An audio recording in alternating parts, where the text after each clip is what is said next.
ચાલો. સૌ સત્સંગી વડીલ ભાઈ બહેનોને નમસ્કાર. વારંવાર આપણે કહીએ છીએ, રોજ આપણે કહીએ છીએ, નિયમિત રીતે પરમાત્માની વાતો સાંભળવા માટે, આપણો જીવન વિકાસ કરવા માટે, ભગવાનના લાડકા કેવી દીકરા કેવી રીતે બની શકીએ, પરમ કૃપાળુ પરમાત્મા જે સરસ મજાનું જીવન આપ્યું છે, દિવ્ય ભવ્ય સુગંધી ભગવાનને કેવી રીતે બનાવીને આપણે આપી શકીએ તે માટેનું પ્રયત્ન, તે માટેનું સત્સંગ આપણે બધા દરરોજ આ પ્રમાણે કરતા રહ્યા છીએ. કેટલાય દિવસથી આપણે આપણા ઋષિમુનિઓએ આપણને જે પ્રતીકો સમજાવ્યા હતા એ પ્રતીકોની આપણે પણ વાત કરી રહી હતી. એમાંથી આપણે સૌથી પહેલાં આપણે પંચાયતન પૂજા એટલે ગણપતિ, શિવ, હરિ, અંબા અને ભાસ્કર એનું મહત્વ શું છે એ આપણે બધા પોતે સમજ્યા. ત્યાર પછી કમળ આપણને શું શીખવાડે છે, અનાશક્તિનો આદર્શ છે. કમળ વિશે આપણે ઘણી બધી આ પ્રમાણે પોતે વાતો કરી. ત્યાર પછી આકાશમાંનો સૂર્યમાં કેટલા બધા ગુણો છે એ સૂર્ય વિશે આપણે બધાએ પોતે જાણ્યું. કારણ કે આપણો જન્મ થાય છે, મૃત્યુ થાય છે, ત્યાં સુધી દિવસ ઉગે છે અને આત્મ છે, પણ સૂર્યના અંદરના ગુણો કયા છે, સૂર્ય શું કહેવા માંગે છે એ સમજવા માટે આપણે પ્રયત્ન કર્યો હતો. ગઈકાલે આપણે ત્યાર પછી યજ્ઞ વિશે વાત કરી હતી. તો યજ્ઞ વિશેની વાતમાં આપણે શું કર્યું હતું? યજ્ઞ એટલે શું? આપણે સામાન્ય સમજણ કયા પ્રકારની છે?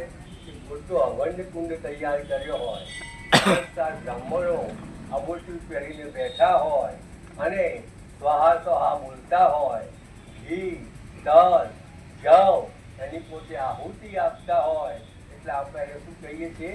અને આપણે યજ્ઞ કહીએ છીએ. આ એની સ્થૂળ પોતે વાક્યા છે.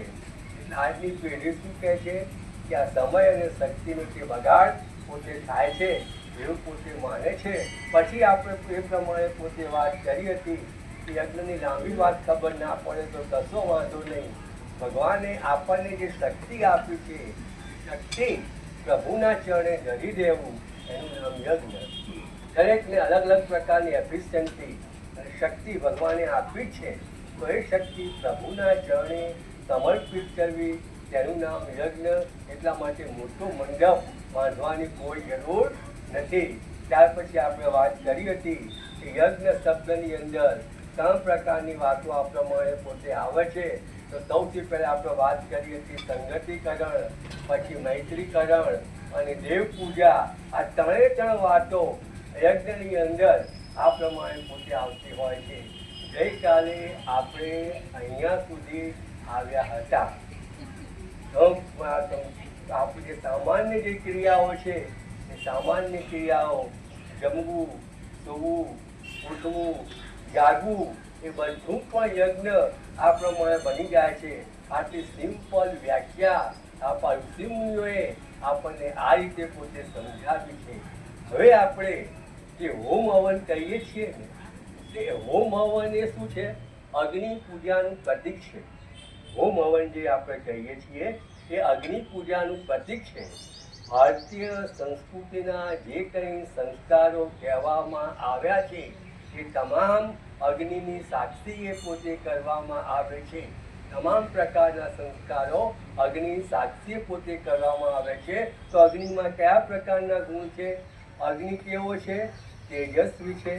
અને આપણને આપણો પોતાનો પોતે અગ્નિ પોતે લાગે છે. ત્યાર પછી આપણે વાત કરીએ તો અગ્નિ છે ને એ આપણા ચૂલાની અંદર વ્યવસ્થિત ગોઠવાઈ જાય છે અને આપણને રસોઈ પોતે પકાવી આપે છે. અગ્નિ કેવો છે? અગ્નિ તેજસ્વી છે, નમ્ર છે, તેજસ્વી છે, છતાંય એ પોતે નમ્ર છે. તો અગ્નિમાં કયા પ્રકારની વાતો છે? અગ્નિમાં સ્વાહા શક્તિ અને સ્વધા શક્તિ, 2 પ્રકારની શક્તિઓ અગ્નિની અંદર પોતે લખેલી છે. સ્વાહા શક્તિ એટલે કે આત્મસમર્પણ. સ્વાહા શક્તિને શું કહેવામાં આવે છે? આત્મસમર્પણ કહેવામાં આવે છે. અને સ્વધા શક્તિ એટલે કે આત્મધારણ. આ બે પ્રકારની શક્તિઓ અગ્નિ અંદરની પોતે રહેલી છે.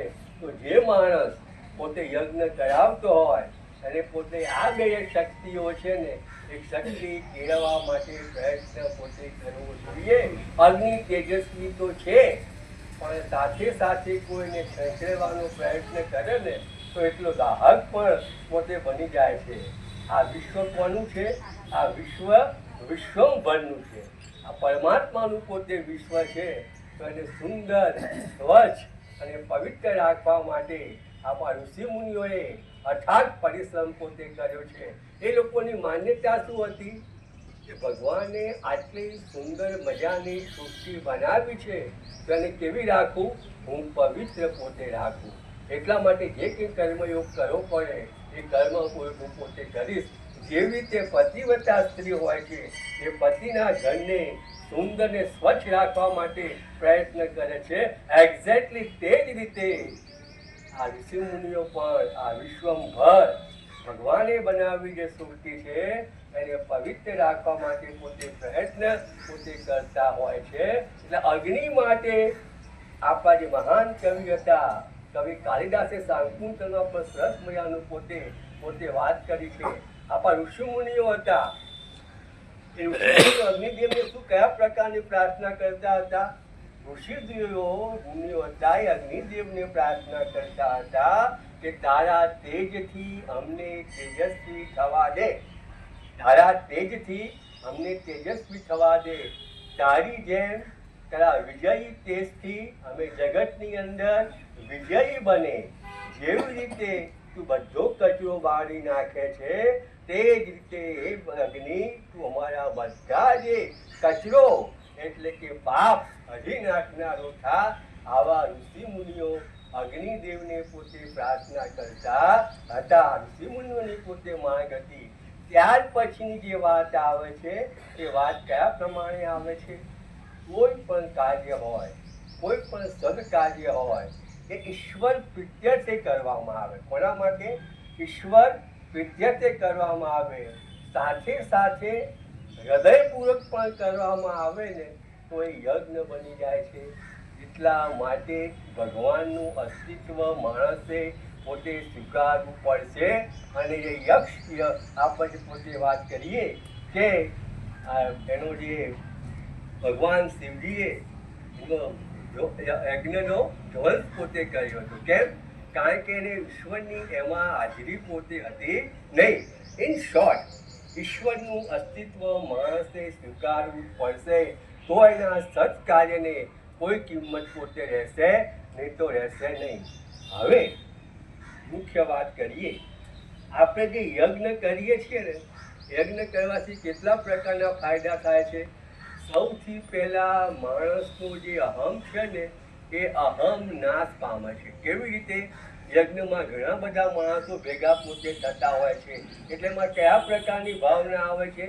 એમાં એ પ્રકારની ભાવના આવે છે કે આ મેં નથી કર્યું, આ મેં નથી કર્યું પણ અમે કર્યું છે. મેં નહીં પણ અમે કર્યું છે. એટલે માણસની અંદર અહમની ભાવના આ પ્રમાણે આવતી નથી. ત્યાર પછી જે યજ્ઞ છે એ યજ્ઞની અંદર શું હોય છે? પ્રમુખ સ્થાન કોનું હોય છે? ભગવાનનું હોય છે. પ્રમુખ સ્થાન કોનું હોય છે? ભગવાનનું હોય છે. હવે ભગવાનનું જો પ્રમુખ સ્થાન હોય તો જો બીજા બધા માણસો જે પોતે યજ્ઞમાં બેસે છે એ લોકો દીન, દુબળા કે લાચાર પોતે નથી. શા માટે? આપણે વાત કરી હતી કે ભગવાન તેજોમય છે. ભગવાન કેવા છે? તેજોમય છે. એટલે માણસને તેજસ્વી માણસ પોતે ગમે.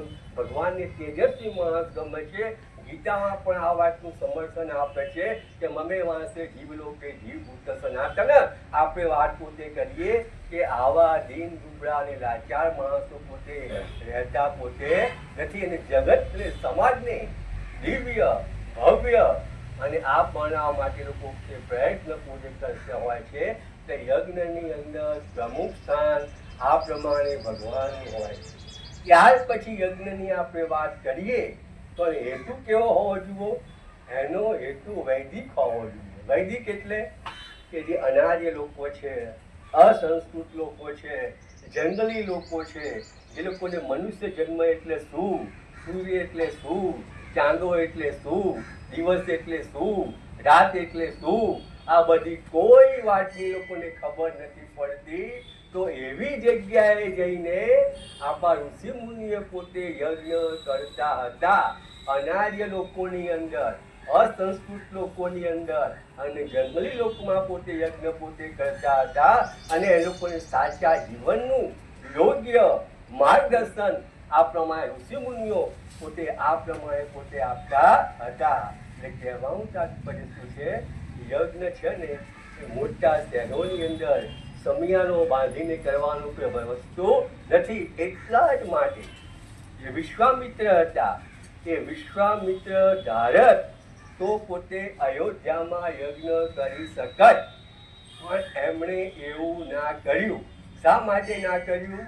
કે પોતે માનતા હતા કે અહીંયા યજ્ઞ કરવાની કોઈ જરૂર નથી. યજ્ઞની ક્યાં જરૂર છે? આદિવાસી વિસ્તારની અંદર. વારંવાર હું કહું છું કે અનાર્ય, જંગલી અને અસંસ્કૃત લોકોમાં યજ્ઞ પોતે કરવો જોઈએ. અને વિશ્વામિત્ર ત્યાર પછી રક્ષણ માટે કોને રાખ્યા? રક્ષણ માટે જોડે રામ અને લક્ષ્મણને રાખ્યા, જેથી રાક્ષસોના ત્રાસથી પોતે બચી શકાય. ટૂંકમાં યજ્ઞની આટલા પ્રકારની વાતો આવે છે. ત્યાર પછી આપણે વાત કરીએ કે માણસનું શું છે. આપણે બધા શું કહેવાય? આપણે બધા ગૃહસ્થી કહેવાય. તો ગૃહસ્થીના હાથે નાના મોટા ખબર ના પડતા અજાણતા પાપો થઈ જાય છે. વિહિતમ અવિહિતમ વા, જાણતા અજાણતા પાપો થઈ જાય છે. તો આ ગૃહસ્થીના 5 પાપો કયા થાય છે? કે ચૂલો, સાવેણી, સાંભેલું, ગંઠી અને પાણીનું માટલું. આ જે 5 વસ્તુ હોય છે એ આપણે ગૃહિણીની વસ્તુ પોતે હોય છે. એટલે ચૂલો હોય, સાંભેલું હોય, પાણીનું માટલું હોય, આ બધી વસ્તુઓ એવી હોય છે ને કે જેનાથી નાના જીવજંતુ હોય છે ને એ પોતે મૃત્યુ પામતા હોય છે. જાણે અજાણતા એ માણસ પ્રાપ્ત ગ્રહ સ્થિતિ થઈ જાય. પણ મનુએ શું વિચાર કર્યો? મનુ કે તમારે ગભરાવાની કોઈ જરૂર નથી.